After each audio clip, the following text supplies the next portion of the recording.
Hello, people that in that house I don't know. I'm just going to sit back here because my back's a bit sore today for some reason.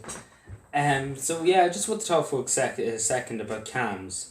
And now CAMHS is government funded, it's HSE in other words. So sad and paid house voluntary organisations, which is, I have huge respect for them. But anyway, I don't blame the only workers in CAMHS, trying to do their best, working with what they have.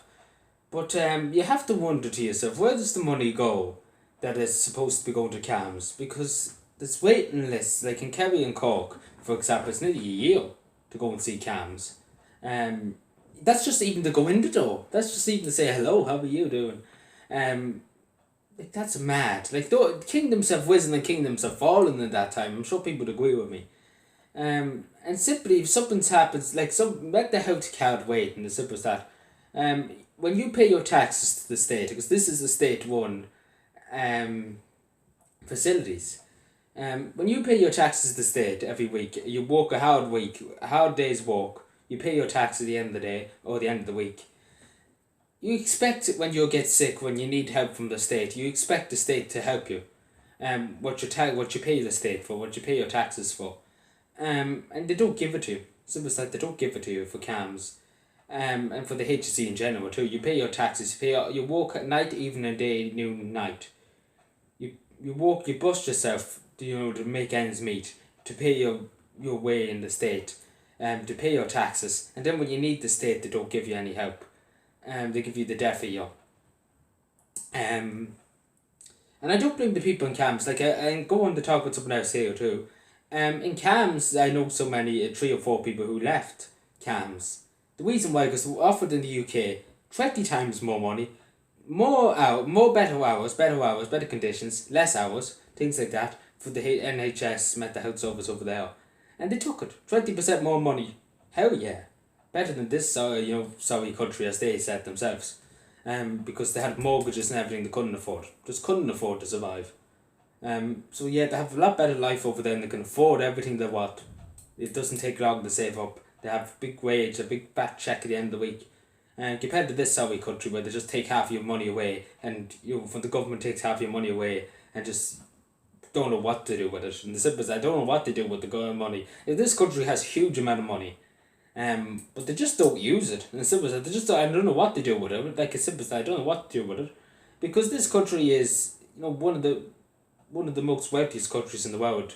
But I don't know where they put all the money. They must just hide it in the back alleyways or something like that, because they're just like the money is like they say they've put so much money towards the HSE, towards CAMHS and this and the other every budget, but I don't see it, and even many local authorities don't see the money. Like Cavan County Council to go up to Dublin one in December to ask for more money for CAMHS and Cavan, more staff for CAMHS. We got the money. We got 200,000. It was 250,000, something like that. I can't remember how the exact figure. It was big. It was a big. It was a but it was a good, decent bit of money. But the thing is, we shouldn't have to go up and ask, the Department of Health for it. We should have been there in the first place. Now we didn't get the staff because there was nobody. They couldn't get anybody. And that's it. And I might as well say straight to people. They just couldn't find anybody to would work for nothing because that's what the wage they were giving them. Would really now. Wouldn't, because they don't really pay a living wage, and it's simple as that. And then they wonder why people leave to go to Australia, to New Zealand, to other countries. They wonder why the new fact is gobsmacked. He just can't understand how everybody can leave to go to Australia, to New Zealand. He's gobsmacked. He just doesn't understand. And then he's like, oh, there's people coming in. There's people from God Timbuktu coming in. Cherry pickers. Let's bring in cherry pickers. That's the best idea we can get. Let's bring in cherry pickers. How about we bring in all the doctors from cherry picking countries? Like if this government got away with it, I say they would. If they got away with it, but there's people like me who stand up against them. But it's just the thing. Like Cavan has 6-month waiting list. That's before you even seen the same in Kerry, as I said, nearly a year. Like my God, if somebody's on the edge of their life, they can't wait that long. They can't wait a year to be seen by CAMHS. I'm sure people would agree with me. And that's why I would say to people, go to So Sad, go to Pay the House.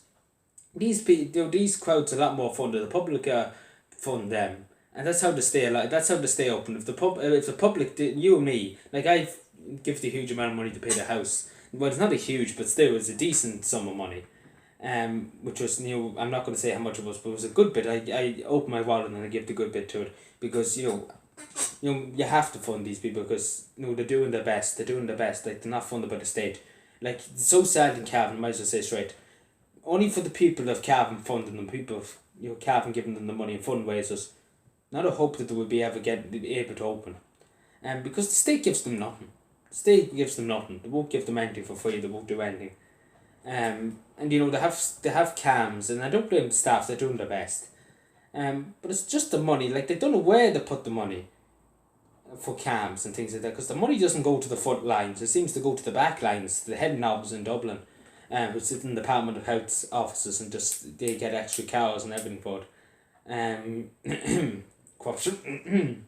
But yeah, it just doesn't seem to go into the front lines, and I might just say straight, because you see this with CAMHS, there's a huge lack of staff across the whole CAMHS, and the same with the whole HSE, there's lack of staff. People going to better countries for better money and things like that. And it just goes to show you that Ireland's getting very unlivable. And times like this, times of crisis like this, it really just goes to show you can see the gaps. I can see the gaps in CAMHS, because they have to try and operate online and using the phone and things like that. You can see the gaps, because half of the phone calls people are making into CAMHS are unanswered in Cavan, because they have nobody to operate the phones. They only have a few people to operate the phones, and they can't do it all the time. And it's only certain hours, and it's only the weekdays, from 9 to 5. And they get it very hard to answer everybody. And that's the fact. That's the fact, and that's the fact, because there's only 3 or 4 answering the phone calls. It's probably the same everywhere else, nearly. Probably the same everywhere else. But it just goes to show you, this is, in times of crisis like this, it goes to show you the gaps and what's happening. And what I've been saying for the longest time, I've been saying about CAMHS for the longest time, and I've been saying about mental health for the longest time.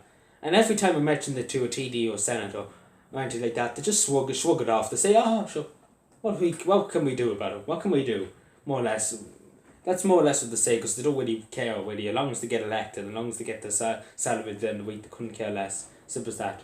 They pretend to care. I do care. I really, really do care, because I went through mental health struggles and depression and suicide and everything like that. I understand it more than any member of the local authorities here. I understand it 50 times more than any of the rest of them. Because I went through it, I lived through it, I've seen hardships, I've seen people lose their lives. I knew so many young people who lost their lives through suicide.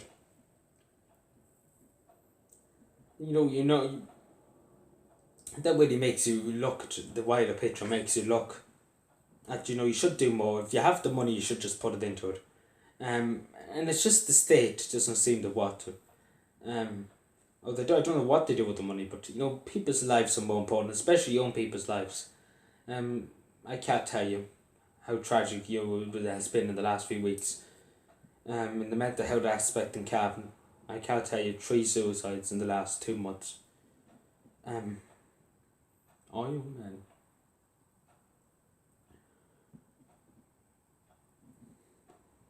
man. That's difficult to say, and I find it even hard to speak about it. So I'm not going to say any more about it, because I can't get the words to speak. I can't find the words to speak. Like, it's tragic. It's tragic. It's just, it brings a tear to your eye, and you just wonder, what's in Ireland anymore? What's Ireland turned into? Where we can't care for its citizens. You just wonder. Anyway, please take care, everybody. And please God, maybe they might learn lessons. Maybe, please God, we can learn lessons from this. Maybe, please God, we can correctly fund CAMHS for the west of the state's term or whatever. Because desperately does need to be funded. Thank you.